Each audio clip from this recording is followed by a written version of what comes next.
Ano ba ang tunay na pag-ibig? Simpleng tanong pero mahirap ang sagot. Ang pag-ibig ay parang tsokolate. Hindi mo malalaman kung masarap hanggat hindi mo natitikman. Minsan, kung alin pa ang mahal at maganda, yun pa ang mapait.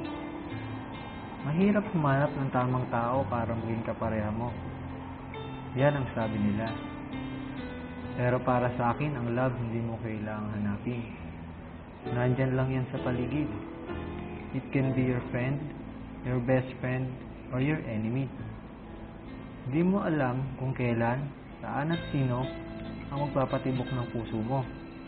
Baka nga siya pa na kinakamuhian mo ang mamahalin mo. Hindi ka naniniwala? Eh bakit parang guilty ka? Hayaan mo lang ang puso mo, huwag mong pigilan. Hindi naman kailangan ng puso ang isip para tumibok ito. Hindi mo kailangang humanap. Maghintay ka lang, sigurado dadating siya. At kung sa palagay mo, nandiyan na siya, mahalin mo lang siya ng tama at sapat. Para kung sakaling iwan ka niya, hindi ka sobrang masasaktan. At kung kayo talaga, dadating ang araw. Sa tamang oras, araw, lugar at panahon, magkikita kayo. Titibok ulit ang puso mo at kukontrahin ang utak mo.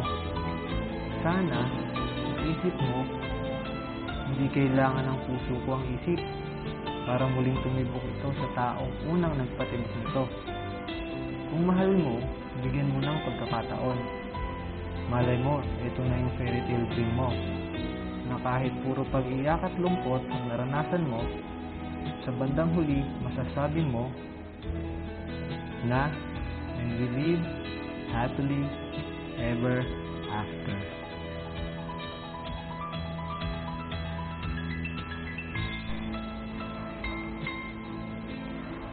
Ano ba ang tunay na pag-ibig?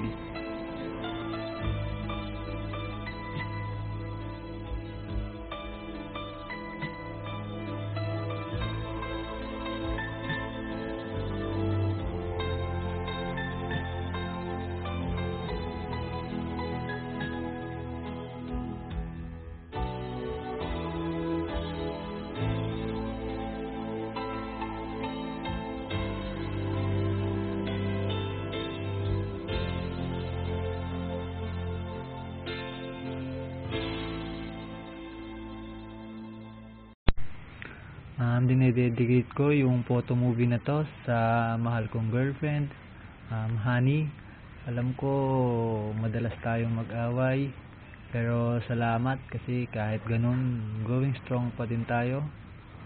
You are the girl that I want to be with, at gusto ko tumanda, magkaanak at magkaapo kasama ka. Ingat ka palagi. Nandito lang ako para sa'yo. Mahal na mahal kita. I love you.